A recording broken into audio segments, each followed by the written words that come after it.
Hello, YouTube. Ronan Kazi. Jesus. Oh, my Lord. Messing that up right away. Man, super bright today. Well, back in Star Wars The Old Republic. And guess what?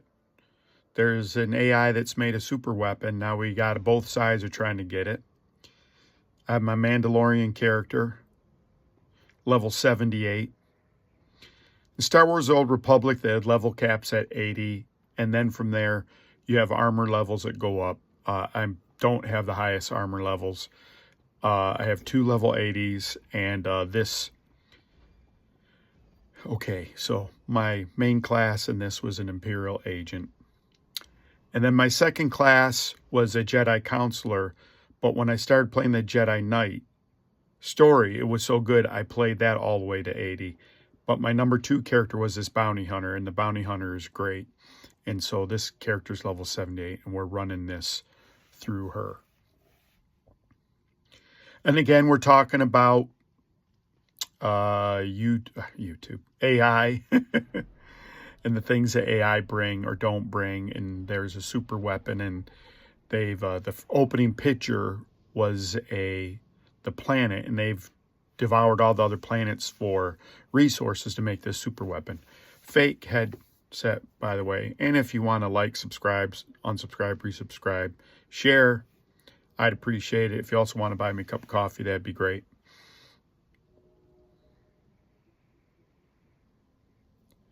Star Wars has a lot of stories, a lot of content. It's a whole universe to get into and delve into. SWTOR is a good game. There's another game. So when did I first start playing Star Wars games? There was a game called Star Wars Galaxies, and that game was fantastic. And there is a game, it's an indie game that has recreated that universe. So it's great. So I have some characters on there and leveled them up. And the leveling system was one of those leveling systems in MMOs where the more you do of something, that's how you level it up. You get experience doing something, and then you go on from there.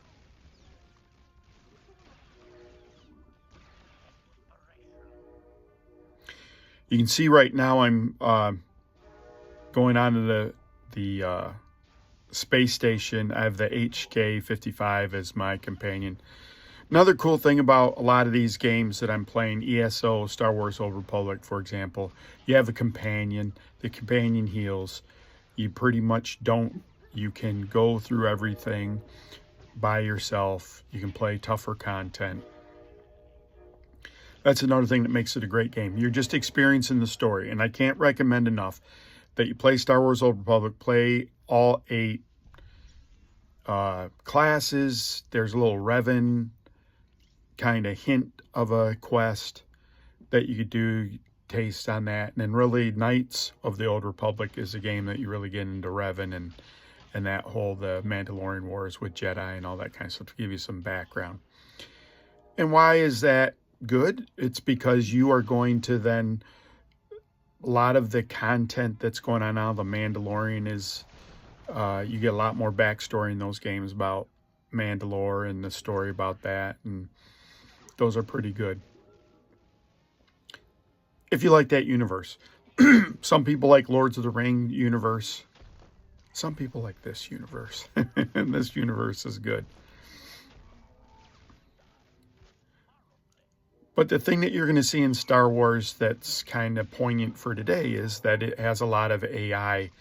You're dealing with, my companion is a HK hunter-killer droid that is like an assassin droid that I've, through my missions, have, it's one of my companions. And in The Mandalorian, there's that scene near the beginning where the Mandalorian gets Baby Yoda, and then there's an assassin droid. That's my chair hitting my sorry, YouTube. There's an assassin droid that's out there also, and they kind of befriend, and that's kind of a good story. And that's the best outcome if those things if the AI, if we can keep a handle on the AI and it's a partner, not necessarily our new overlords. And we talked about that in the last episode, Fighting Our Future, right? You don't want to be so scared of things that you shut it down. You don't want to be so laissez-faire, so hands-off that you don't consider the outcome if you just let things go wild. There's kind of a middle ground. And usually you're not going to be able to control that. This game was played on my Mac Mini M4. Sorry, there's no, maybe I got to turn that on for Steam for that. There's no stats up there. I will start doing it so you get an idea on the M4 how it's doing. Linux gaming's going fine. I'm adding more stuff. I'm kind of at an impasse. I want to show you more games, but I also don't want to dilute it so it's like a new game every day. Really, what's the point of the channel again? It's kind of irreconcilable means, you know, things are how they are and they can't come together. Sometimes we don't like that. We want things to fit nicely or fit together or, you know, be black or white or just be binary. It's yes or no, but life's way more complicated than that. You can try to simplify it, but what happens when you simplify things? You lose the fidelity of life. And so I want you to consider something as a little aside about fidelity. Think about like a 4K TV, whatever that is it like 3860 by 2000, that'd be 6K U2. I think it's 2540 times 1440, something like that. That's 4K TV. But I want you to think about like when computers were first out, it was like 320 by 200 and 4 colors. And in the beginning, they made huge advances with color. Excuse me, it was 2 colors. Like there was a Hercules, was a graphics card, did 720 by 350 or something like that. And that was monochrome, that was green and black. And then when you had the first CGA, they had the 4 colors, magenta, a horrible blue, and black and white. And it went on, you got EGA, had like 16 colors, and then it went to VGA, was like 256, and then it got to like 16 million colors. And really what they found was games started getting good when you could use colors, more colors, because really it's not the sharpness of the image, it's more that the colors. And when you think about it, about the reds, just think about the reds in the screen you're looking at right now, especially off my shiny dome right there. Sorry, YouTube, for the shine. But color has a lot to do with the fidelity that we're looking at. And imagine if there was only one shade, and I played computers when there was one shade of red.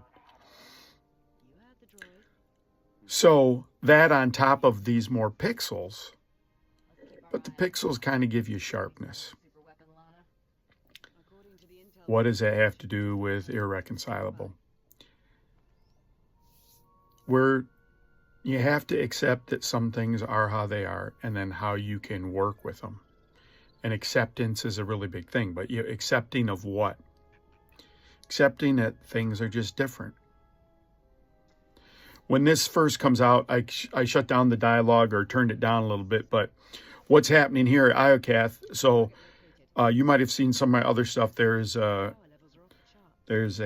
season where you're fighting the Emperor leaves the known universe. He's in a far distant universe. We find him, and then his son takes over, and now this is post all of this. You still have the Republic and Imperial. Now they realize it's a bigger galaxy, and there's a super weapon. So they're both fighting for the super weapon. And I'm a third, right? I have that old Emperors and the old Emperor's son empire, and I'm kind of in charge of that. And we're trying to build it a different way. So we're all kind of fighting for this super weapon. And I think I mentioned Scorpio is a theme throughout Star Wars: The Old Republic as it goes on. Scorpio is a sentient AI that's really the kind of AI that we worry about.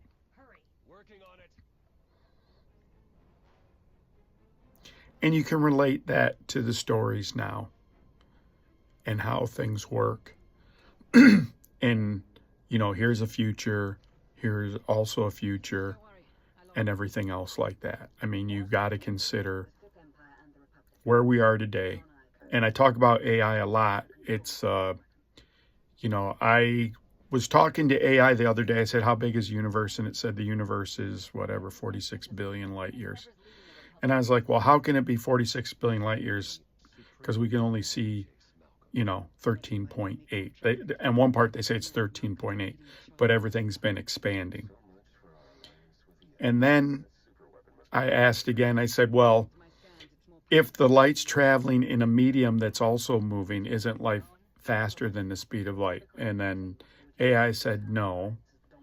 And they said, well, there's all these theories. And I said, well, hasn't the James Webb Telescope proven that there's galaxies that formed when we said there was going to be no galaxy? Well, AI said, well, and AI speaks with a lot of authority. And as I questioned it more, she kept folding over and bending over and going, well, I guess, well, I mean, now that you ask.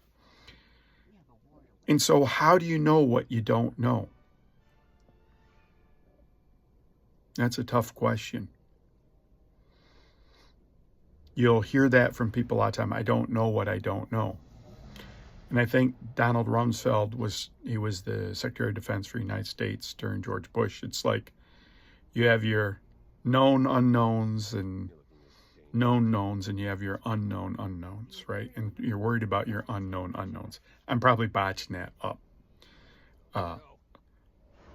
You can see now that there's my ships now from the fallen empire or whatever, and this planet is blasting it so I can't control them. So it's like, you're on your own. And there's the Empire and Imperial ships. They're all down there fighting. One of my colleagues was down there trying to scout the weapon, and they saw both those people coming. So now I'm like going to come and make a difference.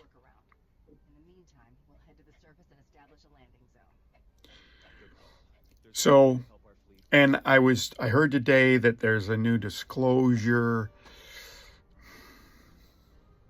Disclosure is that they're disclosing that there's unidentified flying objects, that there's proof, and there's a documentary going to be about it, and how everyone's fighting over this technology.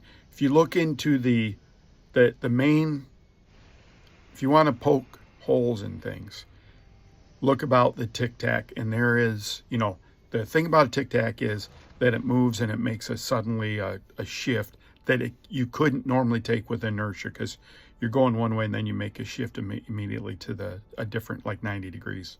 It's like we can't do that with a pilot in there. And if you look up for DARPA projects where the machine's moving by an electrical field and it stops the electrical field on one side or charges it on the other side, it can make a 90-degree turn. So there's things out there.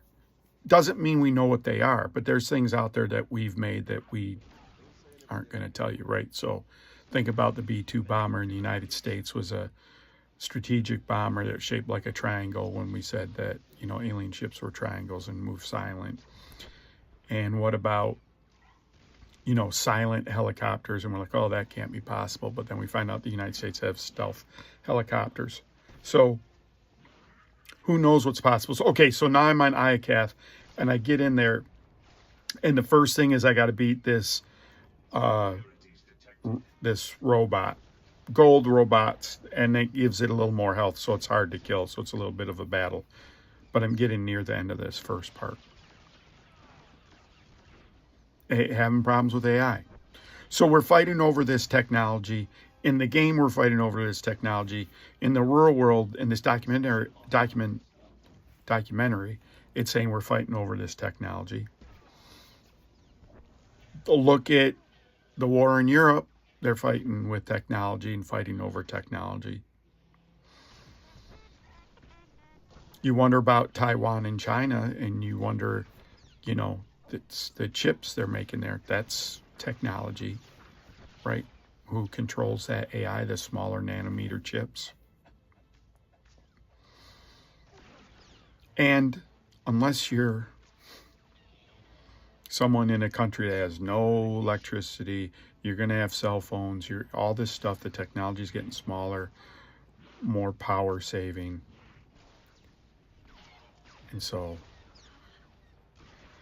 that's what you got to consider, is that we live in a technological world and we're turning more and more over to machines. And at the end of the day, we might have Star Wars. There's some good things, right? The computers, we have droids, you have C-3PO that's translating things for you. Look how bad that was. We had to have a robot do it. Our phones can do that. So what do we think about the future, YouTube? We're fighting over AI everywhere. Fighting over artificial intelligence and the technology it makes. So this is Ronan Kazi. Hope you're enjoying the channel. Please like, subscribe, share, unsubscribe, resubscribe. Ronan Kazi out. We need the fleet spire safe before we make camp here. Understood. May the Force ever serve you.